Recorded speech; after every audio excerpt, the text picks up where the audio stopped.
මේ කතාව ගෙනෙන්නට ඉස්සෙල්ලා මම ඔබෙන් ඉල්ලා සිටිනවා. ඔබට දෙමව්පියෝ ඉන්නවා නම් අනිවාර්යයෙන්ම ඔවුන්ව ආදරෙන් සලකන්න. ඒකට හේතුව තමයි ඔබත් වයසට යනවා. ඔබ අද තරුණ කාලේ හිටියට ඔබ අනිවාර්යයෙන්ම වයසට යනවා. ඒ කාලෙදී ඔබට මේ ගැන මතක් වෙයි. ඔබ උන්ට සැලකුවේ නැත්තම්. දවසක් මම රෝහලේ ඉන්නකොට මගේ දා ටිකක් හිතෙන දවසක්. ඔබ දන්න රෝහලේ සේවා කිරීමේදී විවිධ දේවල් හිතට වැදෙනවානේ රාජකාරී වශයෙන්. එහෙම ඉන්නකොට මට එක රෝගියෙක් ආවා. ඇත්තටම ඔහු මගේ සියලු වේදනාවන් නැති කරපු රෝගියෙක්. හැබැයි ඔහු ඇවිත් හිටියේ ඔබ නම් හේලින්වත් ළඟාගෙන නැති රෝගියෙක්. මහපාරේ මුළු ඇඟේම අවුරුදු ගාණක් නාල නැති සිරුරක්, අධික ගන්ධය, මල පහ ගිහිල්ලා, හිස කෙස්වල උකුණු පිරීලා. ඇත්තටම ඒ පංචස්කන්ධයේ අගාධය ගැන කියන වචන නැහැ. කෙනෙක් ලං වෙන්න බැරි තරම් දුකද තමක් තිබුණ සිරුරක්. නමුත් මම එක්සර්සයිස් එකේ දැඩි සත්කාරයක් ගියා ඉස්සර. මට ඒ රෝගිය ආවේ. හැබැයි එහෙම ආවම මම හරිම සතුටින් එයා බාරගත්තා. බාර අරගෙන හිසේ සිට පාදාන්තය දක්වාම ප්‍රතිකාර සමග මුලින්ම කලේ ඔහුව හොදලා දැම්මා. හිසේ සිට පාදාන්තය දක්වාම හිතන්නේ මදුණු අතර වේසම් ගණනාවක් ගෙනල්ලා හොදලා උකුණු අයින් කරලා පාචනය අයින් කරලා මේ ඔබට හිතා ගන්නත් බැරි තරමට සිරුරක්. නමුත් ඒක පියවරින් පියවර පිරිසිදු කරගෙන ආවා.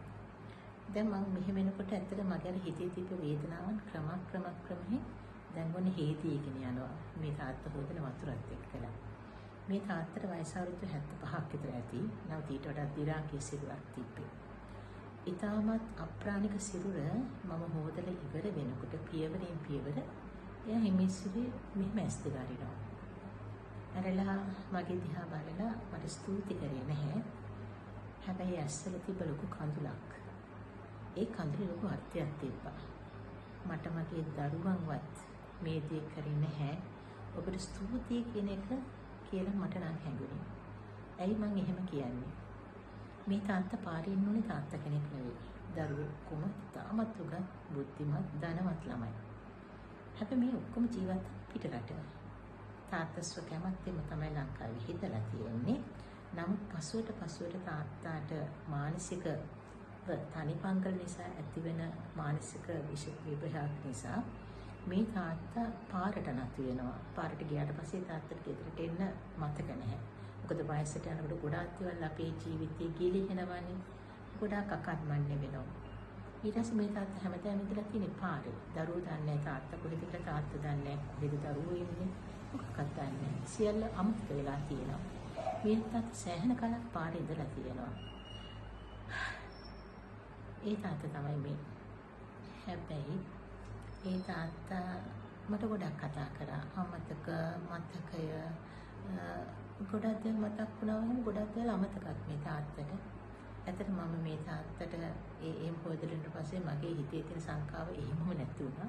මං හිතුවා අපිට තියෙන ප්‍රශ්න මොනවද? මේ මිනිසුන් විඳ දුක් අන්තරාවට කියලා. මම ඔබටත් කියන්නේ ඔබේ ආතතිය කළමනාකරණය කරන්න හොඳම දේ තමයි මෙවැනි කාරණාවල යෙදීම. ඉතින් මම හරිම සතුටින් මේ තාත්තා ඊට පස්සේ පණ ගහලා ආවිල්ලා. හැබැයි ඒත්‍යගේ මතක නිවැරදිුනේ නැහැ. රෝහලේ ඉන්නකොට එයා කතා කරනවා නැතිව ඉන්නවා. විවිධ දේවල් තිබ්බා. ඖෂධ විවිධ ප්‍රතිකාර වෛද්‍යරු ගොඩාක් උත්සාහ කරා ඔහුගේ ජීවිතය රැක ගන්නට. ඉතින් එහෙමයි. ඊට පස්සේ අපි විශේෂයෙන් සමාජ සේවා ස්ථානයකට කතා කරලා මේ තාත්තව යොමු කරලා ඔහුගේ ජීවිතය රැක ගන්න ඔක්කොම දේවල් අපි ක්‍රියාත්මක කරා. දැන් මම ඔබට මේ කතාවේදී කියන්නේ මිනිසුන් පාරට යන්නේ අපි හිතන්නේවත් නැති තරමට. ඔබට මේ ඔබේ පියාණන් ඔබ වයසට ගියාට පස්සේ ඔබට මතකයි ඔබ කොච්චර කුරුළු දෙයක් කරාද කියලා.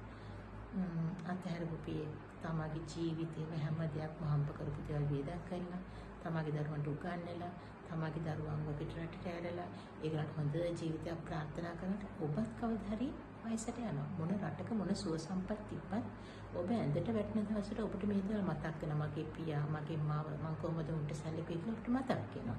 ඒක අනිවාර්යම. ඒ නිසා කාදාකත් ඔබට කොච්චර හැකියාවක් තිබුණ මොන රටක හිටියත් තමාගේ දෙමව්පියන් අතහරින්නට එපා. ඔවුන්ට සලකන්න. ඔබට සලකන්න බැරි නම් අඩුම ගන්න මේ ගෙදරට කවුරුම හරි තියලා මුදලක් හරි දීලා එයාව රැක ගන්න තිබුණා කියලා මම විශ්වාස කරනවා. සමහර දේවල් වෙනස් කරන්න බැරි වෙන්න පුළුවන්. නමුත් වෙනස් කරන්න පුළුවන් දේවලුත් අපි මිනිස්සුන්ට තියෙනවා. ඒ නිසා කරුණාකර දෙමාපියන් අතහරින්න එපා. ඔවුන්ට ආදරය කරන්න. ඒ අය හරියට දුක් විඳිනවා. ඔවුන් තමගේ දරුවන්ට කවදාකවත් කියන්නේ මට මෙහෙම කරා කියලා. ඔවුන් ඒක සතුටින් විඳිනවා. නමුත් පුද්ගලික වශයෙන් හිතන්න මොනතරම් අපායකට ජීවත් වෙන්නේ කියන නිසා කිසිම දවසක දෙමාපියන්ට මේ දේ කරන්නට එපා.